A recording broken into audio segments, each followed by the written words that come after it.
Good morning. My name is Laura Kopec, and I am a traditional naturopath and functional nutritionist. And I'm here today with my lovely assistant, Melissa, who is also my fabulous media and marketing expert. Hi everyone, good morning. I'm Melissa Urban. I'm so happy to be here with Laura in her kitchen today. It's one of my favorite places to be is in Laura's kitchen. Yeah. So I'm excited to cook with her today. She's going to show us a couple of things to do when we are trying to do elimination diets and have to take certain allergens out of our diet. She's going to show us how to still make our favorite meals every day, but add in those substitutions. Excellent. Yeah.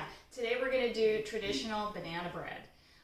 What I find with a lot of my clients is that is a big question. How do I still make some of the things I'm used to?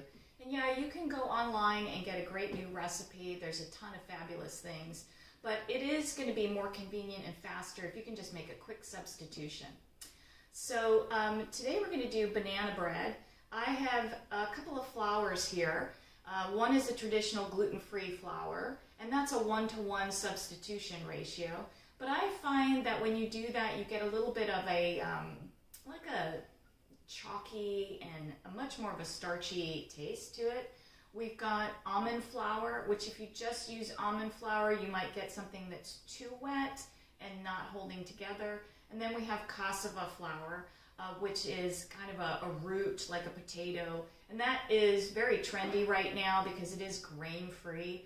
Often when you do gluten-free, you're going to have other grains in there like rice, but cassava is going to be grain-free.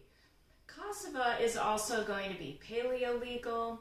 It is going to be AIP legal, which is autoimmune paleo. It's going to be low FODMAPs and a SIBO protocol. So it's a pretty great flour.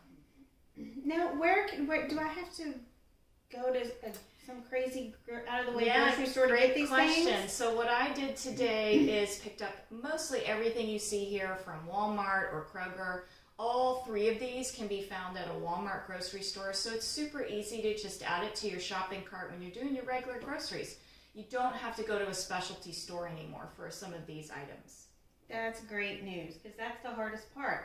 Keeping the items you need on hand in your pantry and then not having to plan a full day trip to go to a specialty grocery store to restock. So, all right, I'm ready to see what you do. Excellent. Okay, so a traditional banana bread recipe is going to call for 2 cups of regular flour. Okay, so today I'm going to do the cassava, and I'm going to just do a straight substitution. But I might be a little bit creative, and in my second cup, maybe let's do half cassava. Let's add just a little bit of the wetness from the almond flour. And I'll show you at the end some finished products. I did a traditional banana bread using Spelt flour. And the reason why I did it with Spelt is a little bit easier to digest when you are doing gluten, so it helps make your homemade goods just a little bit easier to digest. It's not quite the white flour, and it has a softer taste than a whole wheat flour.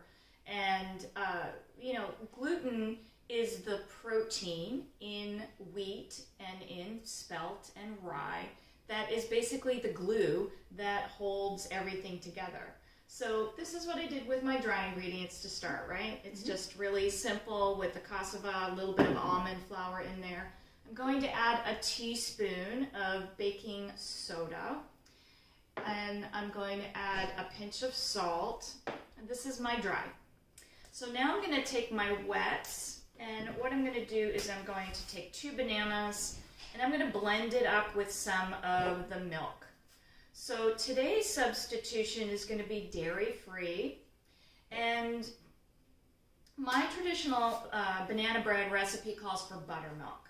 Well, how do you get buttermilk when you're doing dairy-free? Yes, I missed that through the holidays. Yes, yes. Well, it's really easy and it's really simple. you're going to add a tablespoon of vinegar to the milk. Okay. And it's kind of going to give you that curdly effect. And the vinegar will mix with the baking soda. That's why we're using baking soda instead of baking powder. And it's going to create that reaction, which is going to fluff it up even more. Now, that ratio of 1 tablespoon of vinegar to 1 teaspoon of baking soda is also the equivalent of an egg. Oh, interesting. Yeah, Okay. so if you have to be egg-free, say you have somebody in your house that is allergic to eggs, and they're also allergic to gluten, right? And they're allergic to dairy, what do we do, right? So you can create this 1-to-1 ratio on the flours. Your egg substitution is 1 tablespoon vinegar to 1 teaspoon baking soda. Mine already has it in it as part of the lifting agent, but if I was going to remove the eggs, that's what I would do. I would just increase that 1 egg per 1 tablespoon to 1 teaspoon. So 1 tablespoon of vinegar and 1 tablespoon of baking soda 1 equals teaspoon of baking soda. 1 teaspon. Oh, tablespoon. 1 tablespoon teaspoon makes equals 1 1 egg. Yeah. Okay. All Excellent. right. All right. Perfect. Okay. So today I'm going to use like a coconut, more of like a cream. You could use a traditional coconut milk that comes in the can. It'll be a little thicker. You could still use just a regular almond milk, kind of any milk. That's probably about a cup. Here's me and being fast. I don't always measure, kind of eyeball things, so we'll know when it creams up here. So I'm going to use just my like NutriBullet, my little, one-handed blender. I'm trying to just cream the banana so it gets into a puree.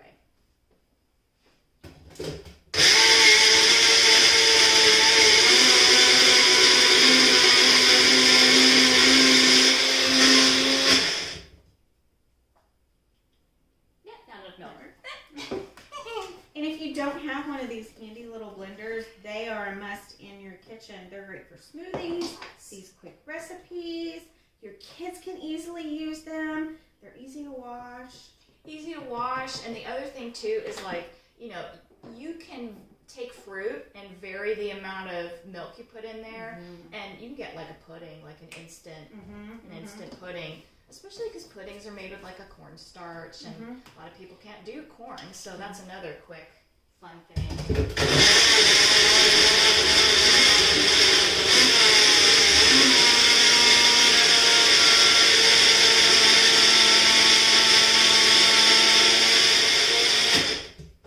My kids have Awesome. taken fruit and a milk substitute and put in one of those, and not understanding the liquid frozen ratio, but they thought they made ice cream. Yeah, and then they had to eat it with a spoon. Yeah. My kids do that all the time. Yeah. Okay, so I'm going to take this out here. I just really wanted to puree the bananas. And I'm going to put it you can put it either into a small bowl. I'm going to put it into a measuring cup because I'm not going to need that much more space for my wet. And you can see nice and creamy. And now I'm going to take my tablespoon of vinegar, because I'm going to do, wet and dry together. Why? Now, I'm a one bowl kind of gal. Why am I separating? So that is a really good question, but the reason that I do that is you won't get clumps as much. Okay. And when you're making a cake or a bread, you don't want to overbeat it. Oh. If you over mix your batter, it's going to lose some of the air. It's going to be really dense. And since you don't have that gluten, you want to make sure it stays really light, airy, and fluffy. Okay. So doing dry first. The other mistake is often that the baking soda doesn't get evenly distributed before you add your wet. And then you get this little metallic taste in the, when you're eating it. And what is that? And that's a little bit of baking soda that didn't get.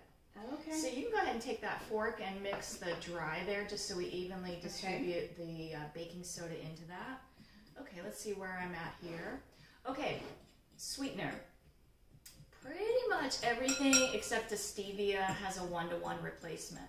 So you could use honey, you could use maple syrup, you could use regular sugar. make sure if you are using regular sugar that it is non-GMO. Sugar that is genetically modified will really impact the immune system. And I know that we're definitely all about the immune system these days. Okay. All right, let's take a quick pause as we get into the batter. I want to make sure I pull my hair back. So. Okay. All right, We're back. Excellent, we're back. Okay, so now we're going to substitute butter, because that's melted butter is what my traditional recipe calls for, and we're going to use olive oil. Okay, so it calls for 1/3, and it is part of the wet ingredients. Okay, and you can use a coconut oil. If you're like me and it's winter, your coconut oil has solidified and it's a little bit harder to work with, you can just melt it on the stovetop or the microwave. I'm going to add that there. Okay, I have a quick question. Yes. You measured a liquid with these kind of cups instead of that kind of a cup. Does it make a difference? It doesn't. Not at all. I mean, some people can just go by the eyeball thing. It doesn't really make a difference. Okay. Okay. For a sweetener, we're going to use coconut sugar. It really responds more like a brown sugar. It's got a little bit of a caramely taste to it. I really like the substitution. I like the way it works. It's legal for most elimination diets. It's got a kind of a low carb count, if you will. Okay. So if I'm using a maple syrup or a honey, I'm going to put it in my wet ingredients. Okay. Now, one of the tricks I found with using a honey is that if I warm it just a little bit, it will blend better in here. Okay. And then if I use a honey, I use a big blender, because I want my honey to grab in there and not be like something that as soon as it hits cold liquid, it starts to clump up again. So if I were to use a honey, I would go in the bigger blender and I would mix all my wet together in the blender. But because we're going to do a coconut sugar, it's dry. It's going to go into the dry ingredients. Melissa, you can do a 1/4 cup there, and then maybe my recipe, I usually do a low sugar, so it goes down to 1/3. But we want to go more to a traditional, so we're going to do 1/2 cup. So we'll do 2 of the coconuts.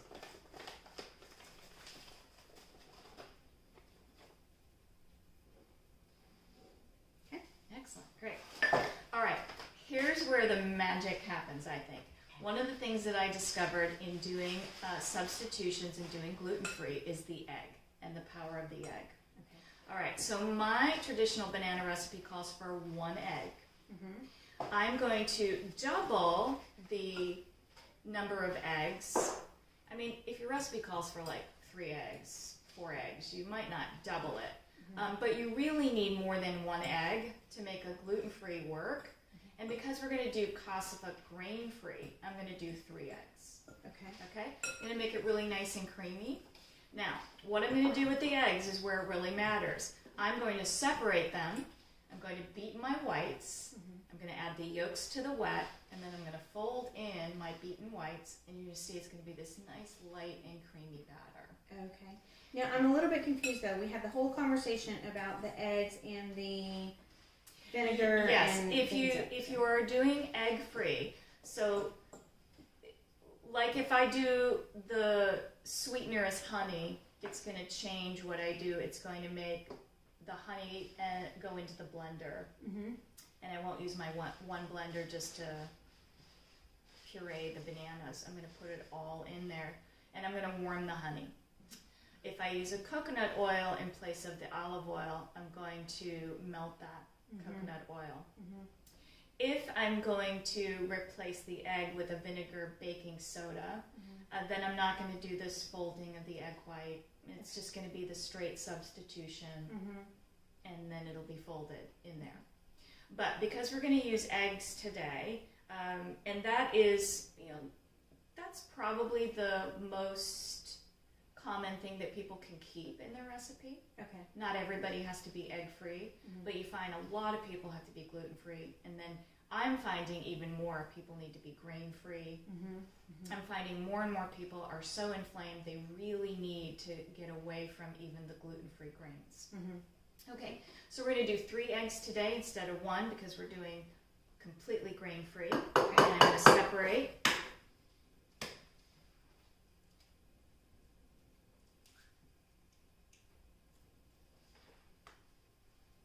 Really easy way to separate. Make sure your hands are clean. And you just let the whites fall right through your fingers. That's a great tip. I always try to do it in the shell. Oh no, it And takes then too I much get time. shell in I my, know, it takes my too much egg. time. And one of the things that, you know, I'm going to be showing as we do these series of videos is speed.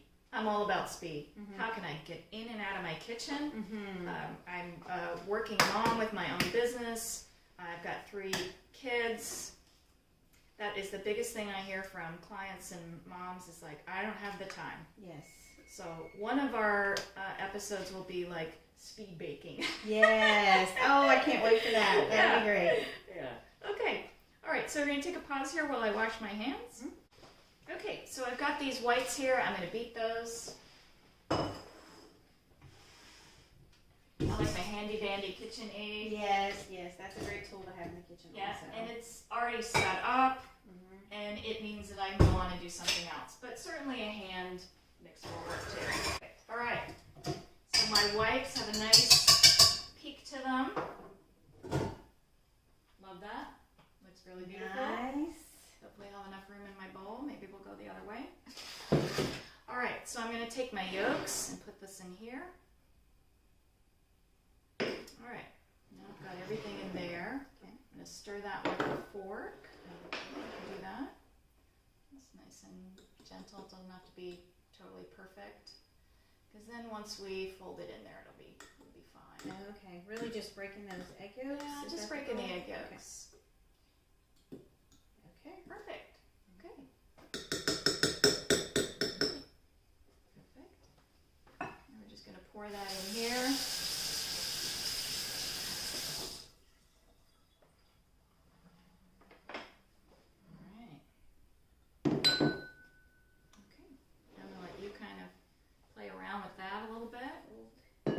Fold in. That's the Yeah. that's the key. Yeah. Just want to aggressively stir. Yeah. Well, and you can be fast in a folding. It doesn't have to be slow, but it has to be that motion of like rolling as opposed to just like, you know, some stirring is, yeah.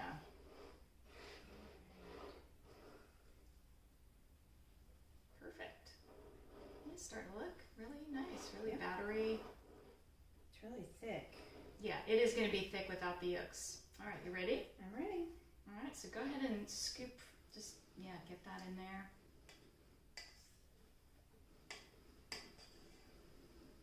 Oh, this is going to be so yummy. Mm-hmm.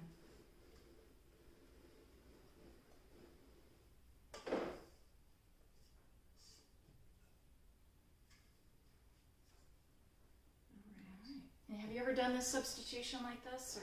I have not for Awesome, not great. for banana bread. Well, so this is great. This is going to be, a hands-on experience for you to just kind of fold that batter and get a feel for it. The older, more traditional versions of a cake recipe actually call for like 9, 10, even a dozen eggs. Wow. Yeah. That's a lot of eggs. And when you read some of those recipes, those old school recipes, it can look really strange. Like, that can't be right. My cake mix, my cake recipe that I have says 1 egg.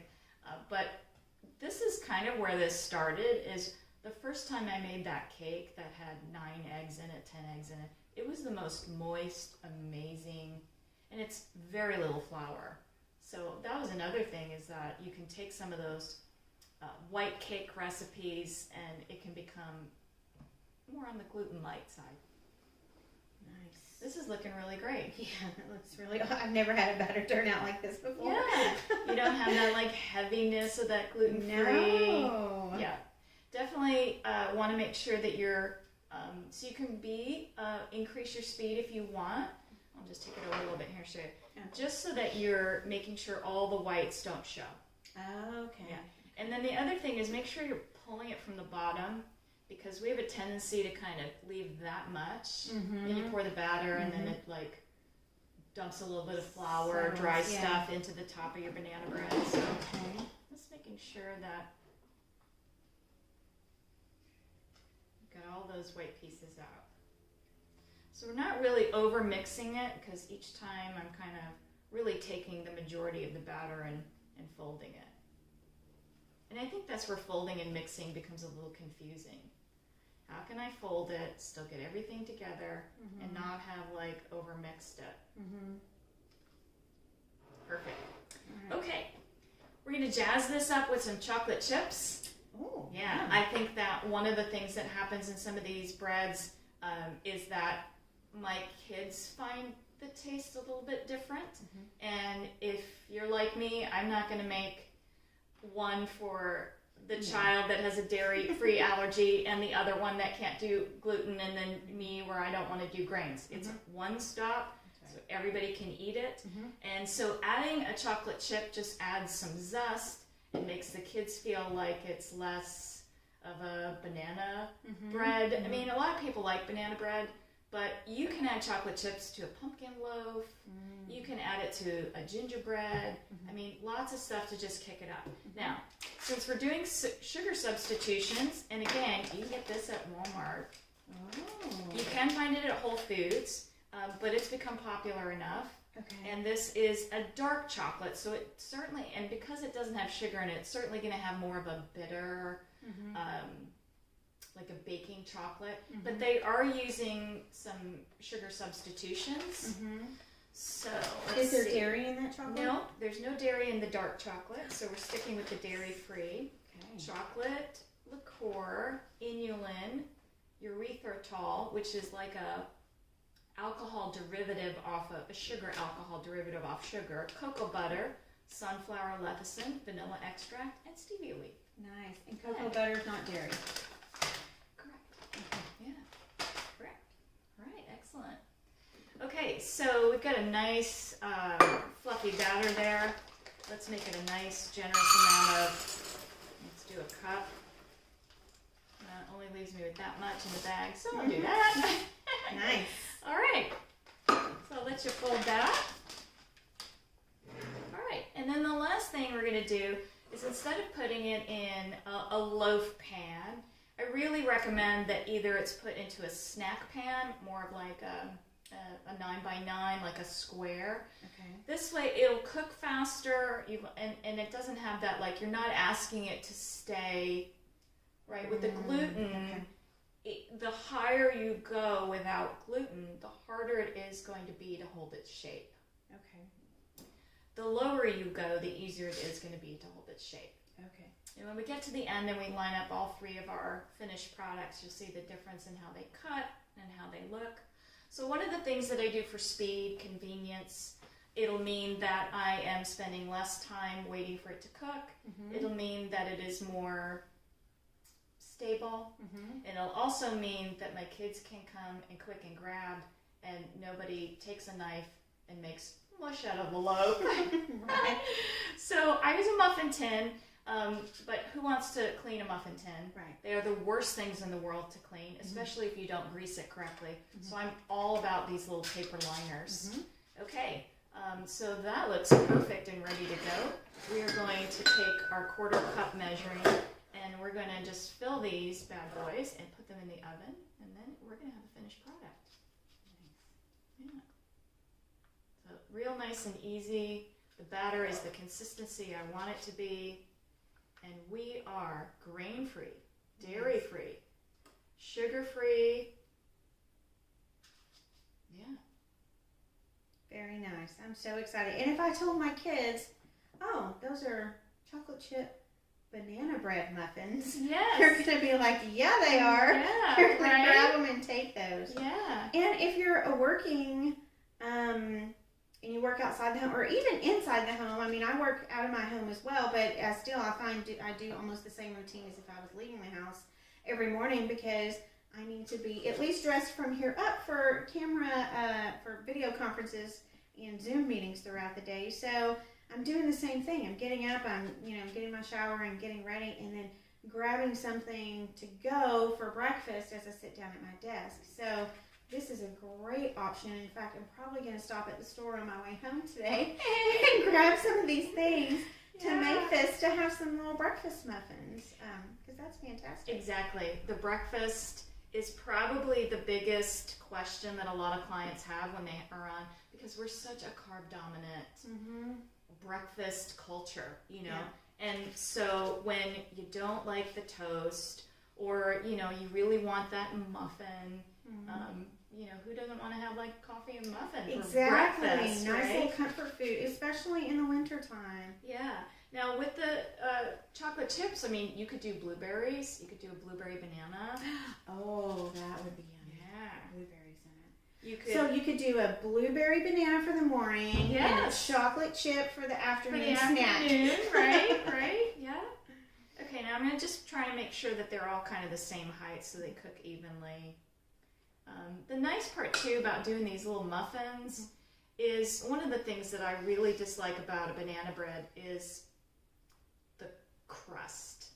How like brown it gets. Okay. I'm not a big fan on that. I don't mind it on like just a bread, but on a banana bread, I don't want to have that like crunch. So these are cooked so fast that you're not going to really have that. Okay, so I'm not going to need, because I can't do dairy, so I'm not going to need some butter to put on this muffin when it's done. You because shouldn't. it's going to be moist. It's going to be nice and moist. Awesome. Yeah. Now, would these freeze well if Yes. I wanted to batch? Absolutely, these? Okay. and that is a great question. And in fact, my daughter this morning, you know, because I now have 3 batches of banana bread that I've made, Yeah. she's like, "What are we doing with all that banana bread?" And I was like, "It freezes." Yeah. That's the nice part about banana bread. Okay. If you freeze the loaf or the snack cake, I recommend pre-cutting it. Okay. You can freeze it in individually bags, and then it can just come out as you need. You don't even have to defrost the whole thing. Okay. Because that's the other thing. I think a lot of, I don't get tired of things. I make it and I want to see it through to the end. But my kids get really bored if they've got to have the same thing 2-3 weeks in a row. They don't really want that. So I don't want things to go to waste. I'm all about making sure that I'm getting the most amount of value for my dollar. Right. You know, so, and that's another thing. If you buy these things now, pre-made, you know, you can get 4 muffins that are gluten-free and they taste really good, but you could have spent $8. Yes. You know, and you're probably going to spend maybe twice that in all the ingredients, but look, my eggs are going to sit there for other things. I am going to get multiple batches out of this. Right. You know, so you're really going to come down to pennies on the serving. Well, let's put this in the oven, and then when you join us again, we'll be doing a discussion with our finished product and then a taste test. Okay, I can't wait. All right, so I pulled them out of the oven. I've laid them on a plate here. They lift out pretty easy. They are really soft, so you know you might want to wait a little bit till they cool down. And so this is what they look like, and you can just peel off the edge there, or the kids can eat it. I just want to do this so I can put it on a plate and kind of cut it open for you so you can kind of see the texture. Well, let me just break it open there. It just really nice and fluffy. comes nice and fluffy. It's still steaming hot. Looks like the chocolate chips kind of settle to the bottom, but that's okay. You know, you can just flip it over like that. But Very really nice texture. You can see just really light. Yeah. Okay, so here's the traditional banana bread that I substituted Spelt for.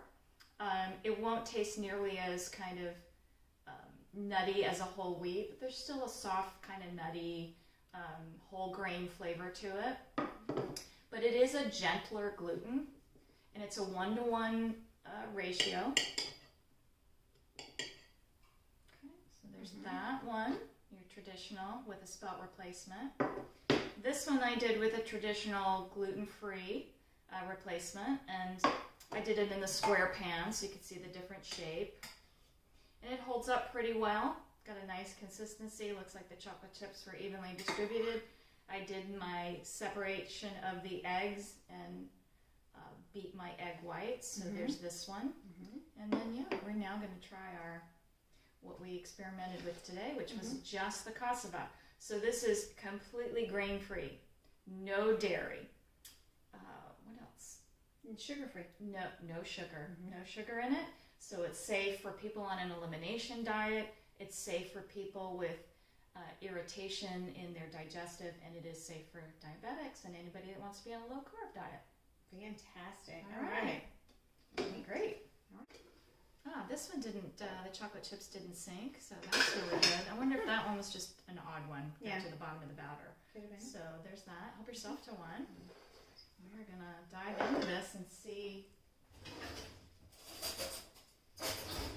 what it tastes like. How the chocolate chips do on that one? Perfect. All right, so we only had an odd one. That's not going to do that all the time. That's great. I like that. Yeah, really nice texture. I'm really happy with that. Mm-hmm.